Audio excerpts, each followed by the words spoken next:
une personne fâchée, alors le Saint-Esprit te demande de pardonner, de accepter et d'affronter. Alléluia. Si tu es là et que tu te reconnais, c'est pour toi cette parole. Le Saint-Esprit te connaît. Il te demande d'accepter, de pardonner et de laisser. Alléluia. Alors ouvre-toi ce matin.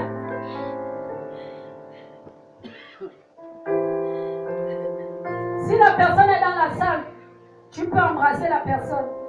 Si la personne n'est pas ici, au sortir d'ici, tu dis bonjour à la personne. Bien-aimé, la vie n'est rien. Et rien ne vaut la vie.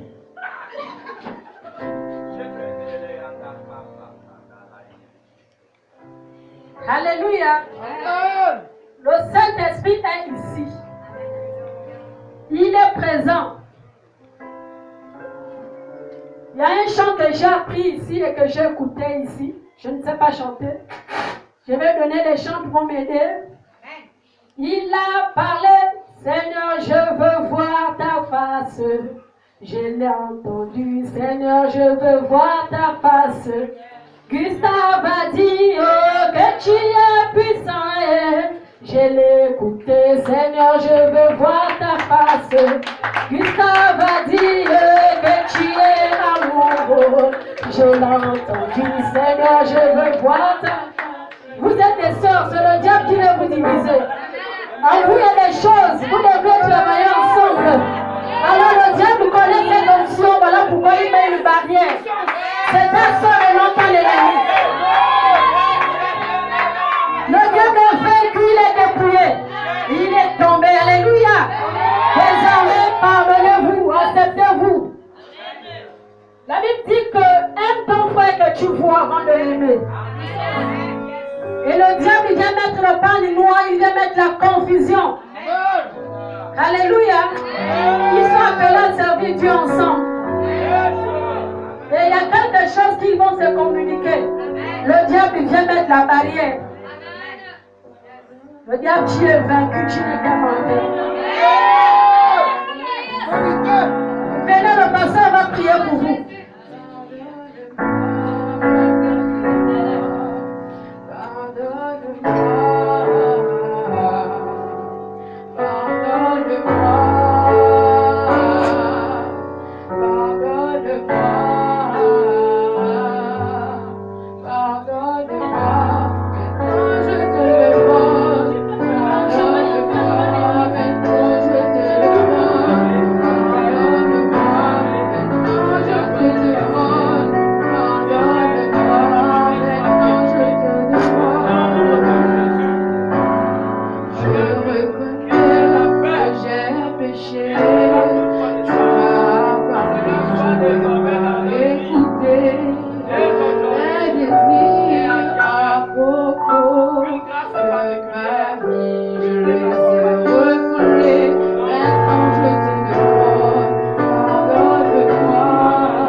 Et quand l'autre est là, sa présence te gêne.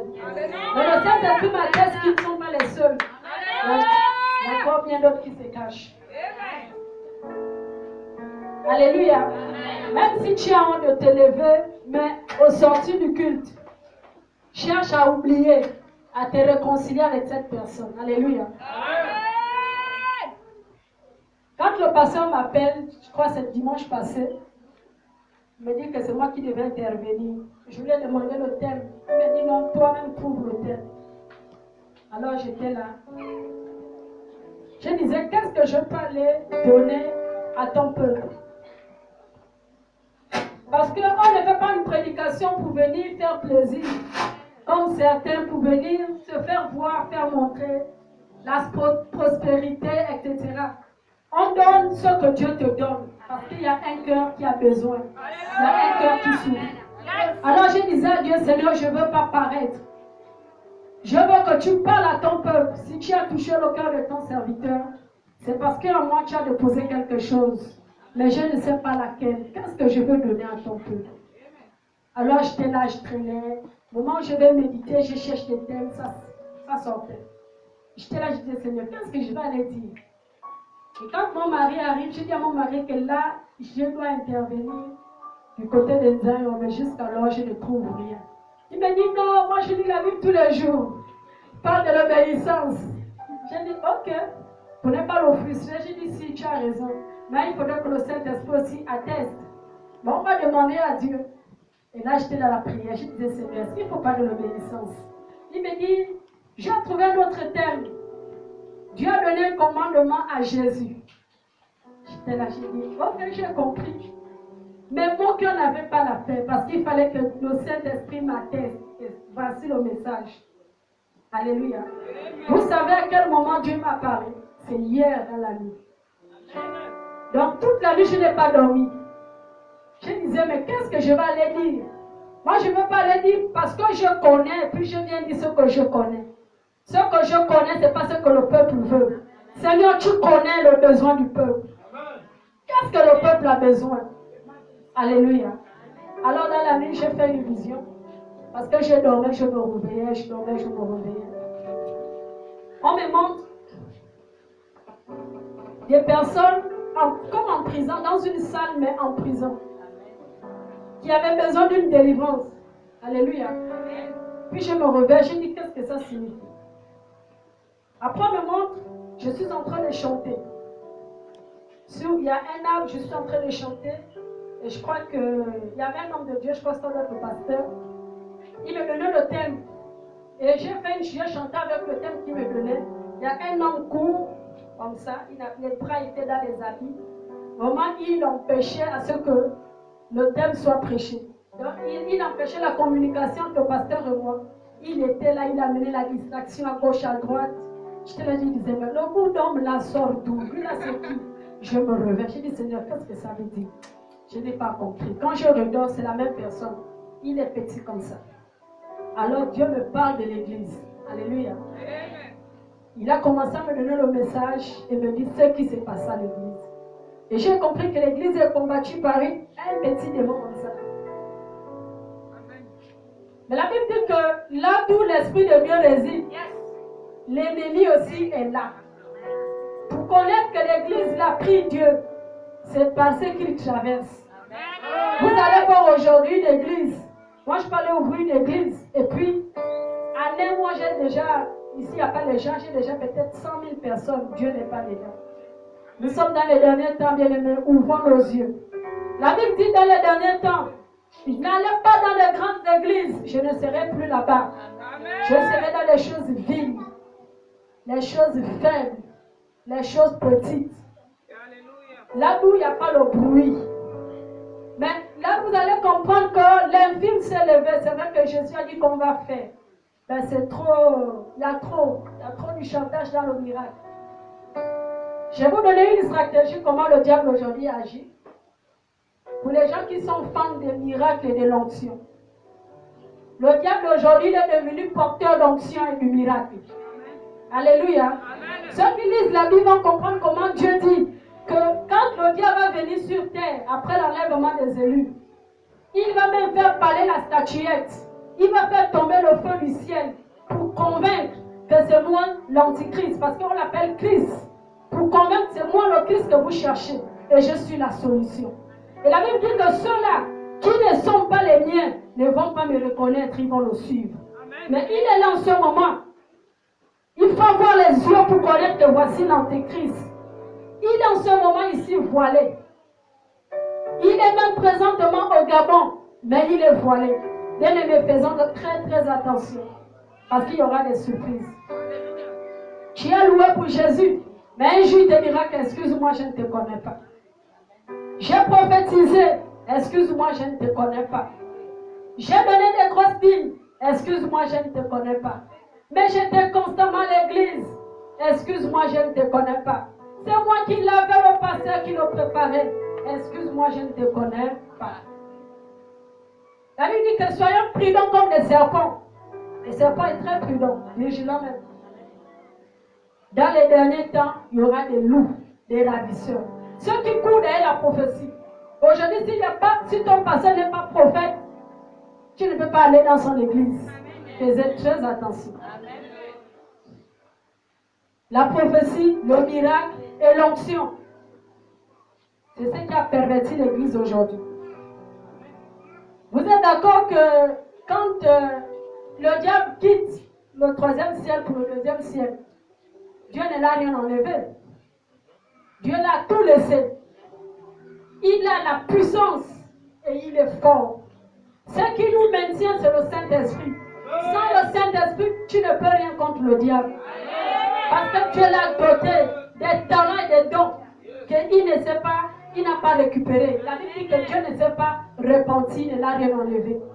Arrivera un temps qu'il va l'enlever, mais le temps n'est pas encore arrivé. Alléluia.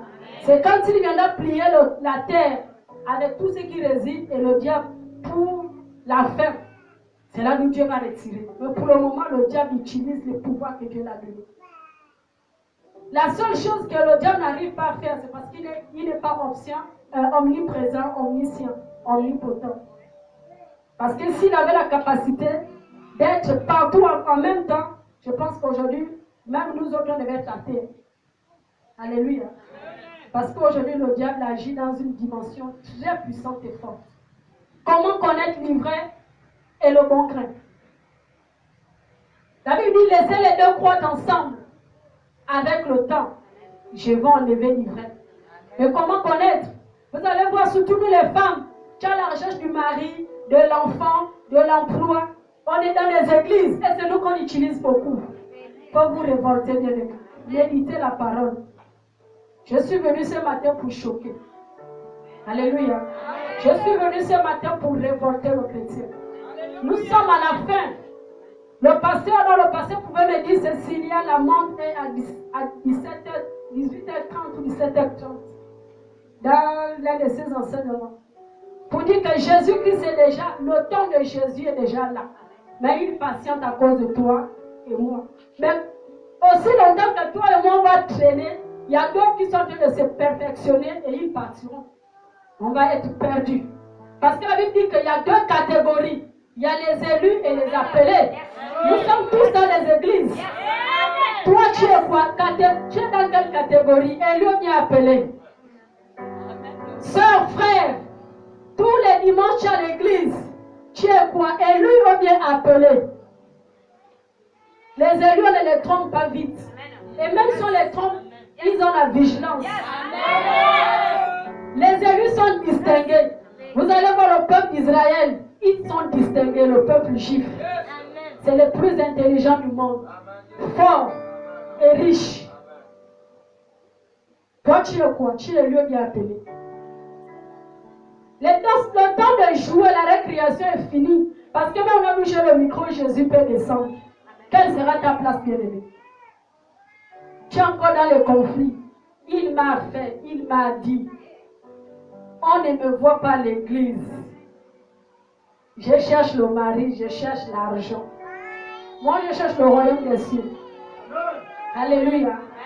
Qui a dit aux chrétiens que pour être béni, il faut avoir la voiture, il faut avoir le mari, il faut avoir la femme, il faut avoir l'argent. Et le païen qui est dans les gratte-ciel et les prados, donc il est aussi béni. La bénédiction, c'est la vie éternelle. Si Dieu te donne aujourd'hui ce que tu cherches, c'est parce qu'il veut seulement que tu sois à l'aise. Mais ta bénédiction, c'est ton salut. À quoi te sert-il de gagner l'univers si tu perds ton salut, bien-aimé? Pourquoi alors le président va venir à l'église puisqu'il est béni? Pourquoi les ministres vont venir à l'église puisque toi tu viens à cause de la voiture? Parce que tu cherches l'argent, tu cherches à manger. Mais ceux qui ont déjà ça la garnie, donc ils ne peuvent plus venir à l'église. Alléluia. Révoltons-nous. L'onction. Je n'ai pas dit que Dieu n'est pas onctionné, mais faites attention avec l'onction. Vous allez voir quand Élie va dans les grottes.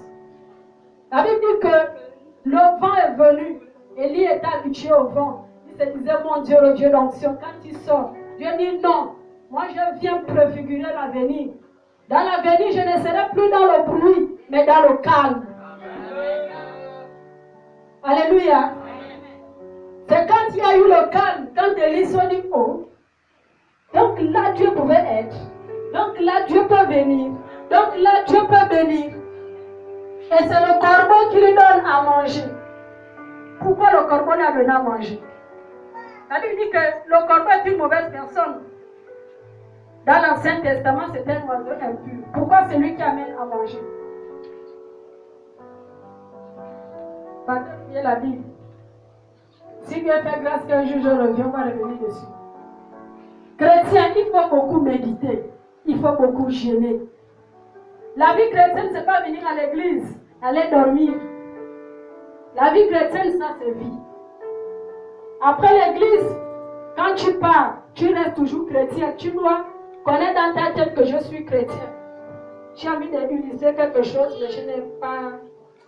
Je cherche des brindilles. Pas de problème. Pardon, les chambres, donnez-moi un peu vos chaussures. Qui peut m'enlever sa chaussure? Donne-moi aussi un pied.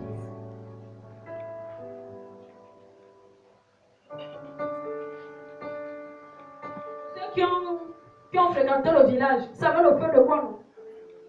Hein? On fait le bois, non? Après, au moment donné, on retire. Il y a une grande flamme. Après, on retire le bois. Le bois là va partir là-bas avec sa flamme. L'autre aussi va partir avec sa flamme. Et l'autre aussi part avec sa flamme. Mais il faudra conserver cette flamme. Parce que nous sommes des bois. La Bible ne t'a jamais dit que tu es un bois. Pourquoi la Bible dit, te demande de porter le fruit? Tu es un arbre. Tu dois porter le fruit. La Bible dit que si tu ne portes pas le fruit, un jour tu seras coupé et jeté dans le feu. Alléluia. Alors nous sommes tous là des morceaux de bois. Donc chacun vient avec sa flamme. Moi j'amène ma flamme, elle peut être petite. Papa Florent amène sa grosse flamme. Papa amène aussi sa grosse flamme. Les deux choses que j'ai amenées là, leur flamme peut-être déjà éteinte, c'est la fumée seulement. Peut-être dans la salle, il y a même plus la fumée. Alors quand on vient, on est là. La flamme de Papa Florent et la flamme de mon frère qui est là va nous réanimer. Moi qui avais une petite flamme, je retourne chez moi avec une grosse flamme. L'autre qui était déjà complètement éteint retrouve la flamme. Là, lui avec la fumée, on revoit la flamme. Bon, imaginez-vous que Papa Florent n'entretient pas sa flamme à la maison. Qui va nous enflammer ici? Parce que moi, à la maison, la flamme que j'ai eue là, quand je parle, je m'en fous. Je fais de ma vie ce que je veux. J'oublie que je suis un feu. Je vais aller prendre mon bois, je trempe dans l'eau. Parce que je sais que Papa Florent, il mange. Il va amener encore sa flamme. Mais comment il fait pour conserver sa flamme? Il paye un prix. Il se prive. Quand il y a la rosée, il dit non, pardon, sinon ma flamme va s'arrêter. Il se cache. Alléluia.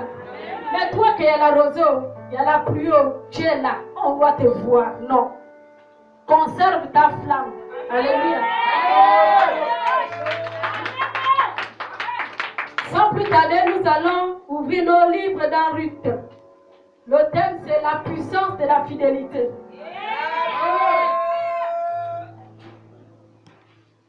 Nous allons ouvrir nos livres dans Ruth 1, les versets 7 à 17. Vous allez comprendre le pouvoir de la fidélité. Quelle la page peut m'aider? Parce que je ne pas, ma Bible, la version n'est pas... C'est la Sainte Bible. Lui, c'est bon à qu'apprendre.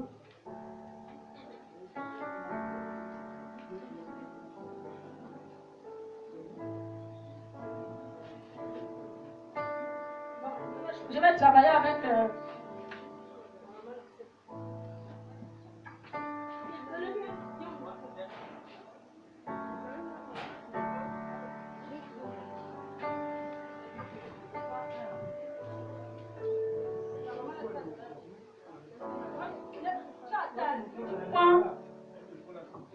Donc tu vas prendre Ruth 2, le verset 1, 11 et 12. Donc c'est dans le Ruth 1, verset 1 à 17. Et la maman qui est derrière va prendre le Ruth 2, le verset 1, 11 et 12.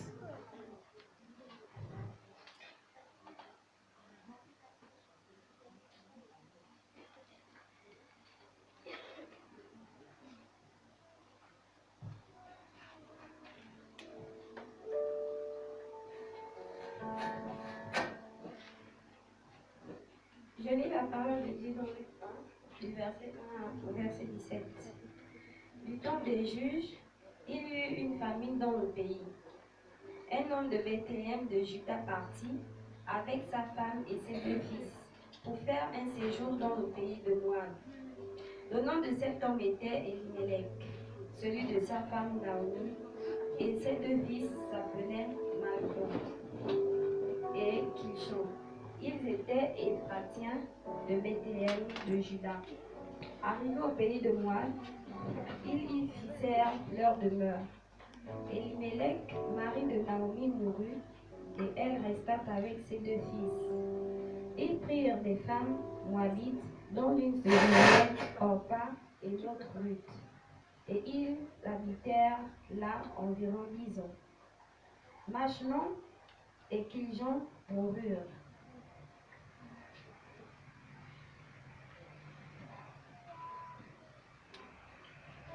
Que l'Éternel vous fasse trouver à chacune du repos dans la maison des maris, et elle les laissa. Elles les élevèrent la voix et pleurèrent. Et elles lui dirent, non, nous irons avec toi vers ton peuple. Naomi dit, retournez, mes filles. Pourquoi viendrez-vous avec moi? Ai-je encore dans mon sein des fils qui puissent devenir vos maris? Retournez, mes filles. Allez, je suis trop vieille pour me remarier. Et quand je dirai, j'ai de l'espérance, quand cette nuit même je serai avec un mari et que j'enfanterai des fils. Attendriez-vous pour cela qu'ils eussent grandi? Refuserez-vous pour cela de vous marier? Non, mes filles. Car à cause de vous, je suis dans une grande affliction de ce que la main de l'Éternel s'est étendue contre moi. Et elles élevèrent la voix et pleurèrent encore. Orpa baissa sa belle-mère, mais Ruth s'attacha à elle. Naomi dit à Ruth, voici ta belle-sœur est retournée vers son peuple et vers ses dieux. Retourne comme ta belle-sœur. Ruth répondit, ne me presse pas de te laisser, de retourner loin de toi. Où tu iras, j'irai. Où tu demeureras, je demeurerai. Ton peuple sera mon peuple, et ton Dieu sera mon Dieu. Où tu mourras, je mourrai, et j'y serai enterré. Que l'Éternel me traite dans toute sa rigueur, et si autre chose que la mort vient à me séparer de toi. Alléluia. Bien-aimé, rien n'est perdu dans la vie. Rien n'est perdu dans la vie. Alléluia. En Jésus, rien n'est perdu. Alléluia. Pourquoi vous êtes froid, triste? Bien, on est plus dans la louange. Mais vous êtes froid, triste, c'est comme si un enterre, quoi. Vous sortez d'un deuil. C'est comme vous êtes triste, froid. Respectez la présence du Saint-Esprit. Alléluia. Yes. Je pense que vous êtes tous, vous connaissez l'histoire de Ruth et Naomi. Donc il n'y a pas le concours à faire dessus. Alléluia. Mais je viens seulement dire à une seule personne que prends la position que Ruth a prise. Vous allez voir, c'est fait exprès. Pour moi, dans mon entendement, c'est Naomi qu'on devait mettre en haut. Et non Ruth. Ça devait être le livre de Naomi. Amen. Selon la logique de la chair. Alléluia. Amen. Ça devait être le livre de Naomi. Amen. Mais pourquoi mettre le livre de Ruth? Il y a quelque chose caché. Amen. Alléluia. Amen. Le Dieu de la révélation va nous révéler pourquoi il a dit qu'on doit mettre le nom de Ruth et non Naomi. C'est Naomi qui est juif. Ruth est d'un peuple, on peut dire, maudit, rejeté, abandonné, sans valeur. La serpillère était son compagnon. Mais pourquoi c'est le nom de Ruth qui se trouve en haut? Naomi est seulement dans les écrits, dans l'histoire. Point d'interrogation. Je viens te dire que ce matin, tu es Ruth. Alléluia. Bien-aimé, c'est la foi. Ta foi et ma foi. Moi, j'ai la foi. Alors, la personne qui a la foi va prendre. Toi qui n'as pas la foi, là, tu vas attendre encore peut-être l'année prochaine. Tout est foi. Alléluia. Qui voit le Saint-Esprit avec les yeux? Mais la foi te dit qu'il est là, non? Si tu n'as pas la foi, tu vas rester toujours là-haut. Vous avez vu le canard? Quand on prend le canard, quels que soient les flaques, les tonneaux d'eau, même la rivière, tu lui trempes, ils sont secs. Ne sois pas chrétien, canard. Refuse. Parce que le diable nous a porté des vêtements. Peut-être qu'on t'a mis le vêtement du canard, la parole peut passer, c'est comme si ça ne te touchait pas. C'est la parole qui nous lave. C'est nous. Ça va te mouiller. Comment la parole passe, tu ne te mouilles pas. Il y a problème. Dis que je ne suis pas un canard. Je suis la gloire de Dieu. Alléluia. Bien-aimé, quel que soit ce qu'on t'a dit, on t'a mis dans le mabanja, dans la bouteille, toute la famille, on a dit, vous là, c'est fini pour vous. Mais je viens scandaliser ces sorciers. Où le décret qui était promis depuis des générations. La Bible dit que ce décret avait fait de la première à la quatrième, voire la cinquième génération. Alléluia. Mais comme toi, ta génération, c'est la génération de Jésus-Christ, l'intouchable. La Bible dit que ce n'est plus toi qui vis. C'est Jésus qui vit en toi. Et toi, tu es en Jésus. Donc, dès ta génération, peu importe l'âge, puisque ce n'est plus toi qui vis, c'est Jésus, la malédiction s'arrête. Il n'y a qu'un décret pour annuler l'autre décret. Mais Jésus-Christ dit que moi je suis la vie. Je suis la bénédiction. Donc, le décret de la malédiction prend fin. Écoutez-moi avec l'oreille de l'esprit. Je disais Ruth. Dieu avait vomi l'air race ou l'air, comment on appelle l'air tribu. La vie de Ruth, c'est ta vie. Rien ne marche. Tu passes le temps à pleurer. Il y a quelque chose qui chagrine. Seigneur, pourquoi moi? Ah Seigneur, quel est le jour que toi aussi tu vas me visiter? Père, quel est le jour que je vais témoigner? Peu importe l'âge, Sarah a témoigné, non? Tu es dans le Dieu de l'impossible. Tout est possible avec lui. Alléluia. Alors Ruth avait les yeux voilés. Est-ce que Ruth savait qu'un jour, qu'un jour le soleil va frapper dans ma vie? Non. Elle était rejetée dans la malédiction cachée. Mais Dieu pour t'enlever de la malédiction, pour te mettre dans la génération des bénis, il va susciter une personne. Vous savez la personne que Dieu a suscitée pour nous. Bon, pour moi, peut-être pas pour vous. C'est le pasteur Gustave. Et j'ai arraché. Vous n'avez pas vu venir ici. Bon, papa Florent et ma mère, ils m'ont vu. Tu te rappelles, non? Avec maman Nathalie. Ils m'ont vu. J'ai arraché. J'étais comme ça. J'ai regardé le pasteur. Mais je ne le voyais pas avec les yeux charnels. Si c'était les yeux charnels, je devais dire, mais lui n'a rien, je n'ai rien, je pars, non? J'ai dit non, l'homme la transporte. Il transporte, je dois prendre. Ce qu'il transporte là, pour moi c'est dans lui, je dois prendre. Et j'ai pris. Aujourd'hui me voici. Vous savez où je quitte? Je quitte tous les lycées techniques. Est-ce que je devais être ici? Il y en a plus dans beaucoup des églises. Mais si je viens, c'est parce qu'il y a quelque chose qui reste que je dois prendre. Je viens prendre ce qui m'est de toi. Mais si toi tu ne vois pas, je vais aussi prendre pour toi. Alléluia. La bénédiction, ça s'arrache, non? Si tu ne vois pas, je vais prendre. Ne sois pas seulement jalouse quand tu vas me voir en haut percé. Ce sera pour toi. Le temps que tu vas gêner au Seigneur, là où se trouve ma bénédiction. Avant que Dieu ne prenne pour te donner, moi j'ai déjà joui de ta bénédiction.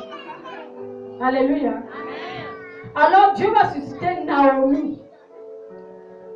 Dieu connaissait. La Bible dit que je te connais. Bien avant que tu ne sois formé. Bien avant que tu n'existes. Aïe Seigneur. Si le chrétien pouvait connaître combien de fois il est riche. Il n'allait plus pleurer, mais il allait se révolter pour prendre. Je te connaissais bien avant que tu n'existes. Tu étais déjà dans le programme de Dieu. Il dit quand tu étais formé dans le ventre de ta mère, je t'avais déjà choisi. J'avais dit que de toi, je vais arrêter la malédiction. À partir de toi, on n'a plus dit hier, on va dire aujourd'hui. Alléluia. Alors il a fait de toi une lettre écrite. Il a écrit la guérison, la bénédiction, la bonne vie. Il a fermé. Alléluia. Mais le diable, la Bible dit que là où l'Esprit de Dieu aborde le diable aussi est là. Et quand le diable est rentré, il regarde dans ta lettre. Comment ça? Pourquoi lui? On a dit que sa génération, la maison là, ne doit pas voir ça. Mais pourquoi lui on a dit qu'il va voir? Non. Moi je m'oppose. Et je vais voir qui il est. Si c'est un homme, il n'a qu'à me défier. Si c'est une femme, il n'a qu'à me défier. Moi j'ai dit qu'il n'aura pas ça. Dieu a parlé qu'il aura, non. Dieu est notre Père tous. Dieu n'est pas un Dieu injuste. Voyez le soleil, les roses éclaircies aussi bénéficient. La pluie, les roses éclaircies aussi bénéficient. Si tu as compris ça, tu vas te révolter. Si tu continues à dire, oh pourquoi Dieu? Oh les sorciers. Non, le sorcier est au service de Dieu. Mais dans un mauvais sens. Dans la volonté permissive de Dieu. Dieu a deux volontés. Il y a sa volonté, mais il y a la volonté permissive. C'est-à-dire, Dieu ne veut pas que j'aille dans le bois de nuit. Mais moi, je veux aller dans le bois de nuit. Alors, comme Dieu est amour, il ne me dit pas. Mais quand je vais partir, je vais trouver Goliath. Quand je dis Dieu, regarde Goliath, il va me dire, je ne t'ai pas envoyé. Goliath, il va dire, je peux pas de Cécilie à débrouiller-vous. Alors, Goliath fait de moi ce qu'il veut.